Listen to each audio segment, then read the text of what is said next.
Hey everybody, me, Mike V again here, sitting at the in the parking lot of the chiropractor's office waiting for my appointment today. Get straightened out a little bit after this first week and a half of school.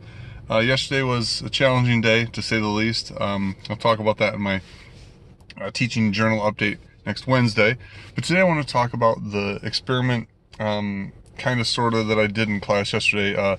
It's called the How to Sort Legos Lab. It's an assignment, or an activity I should say, where we split up into groups and students go out into the hall or gather however we can do it in the world of the new normal, and then talk about the ways to sort Legos. It was cool. What was cool this time is that in lecture portion this week we had talked about learning styles and how learning works, moving through the thinking to the doing to the watching and then the reflecting. So it was neat to be able to bring those lessons about the learning styles inventory and the experiential learning model into the actual into an actual practical activity right away without too much trouble. So I'm really improvisational and flexible within the classroom.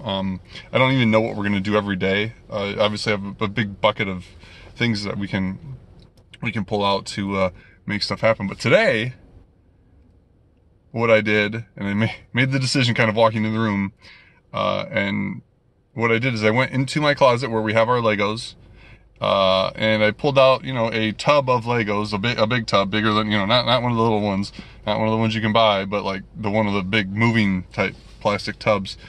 I took that and I dumped it out in the middle of the floor. Why? Why did I do that? Silently walked into the room with the students sitting there, waiting for me to say something. Walked to the closet, grabbed the tub, carried it to the middle of the floor, and dumped it in the middle. Right all on the floor. They're still there, as a matter of fact. I'll have to pick those up today. I did it for attention. To get their attention. I think that is one of the failings that we have in communication, is sometimes we start to deliver our message before we have attention. Next week in class, we're going to actually probably show part of the original Star Wars: A New Hope. Talk about how that film starts by grabbing your attention. You're able then to spend 10-15 minutes, walking with robots in a desert with nothing really going on because of how well they get your attention up front. Attention, people. When you're in the classroom, more than anything else, you have to be mindful of attention. We cannot influence behavior, hence teaching people things, helping them learn, unless we have their attention. So get creative, find ways to get their attention. It could just be, if you've got a class that relies heavily on discussion, it could be just start with a great prompt. Start with something that's going to make people want to talk. Might be a current event, and maybe you've got to tread some crappy water for what's going on in the world these days, but you know what? The more people we have able to talk about what's going on in the world without acting like a bunch of idiots, the better for our future.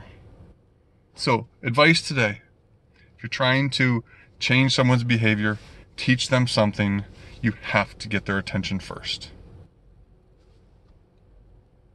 Live long and prosper.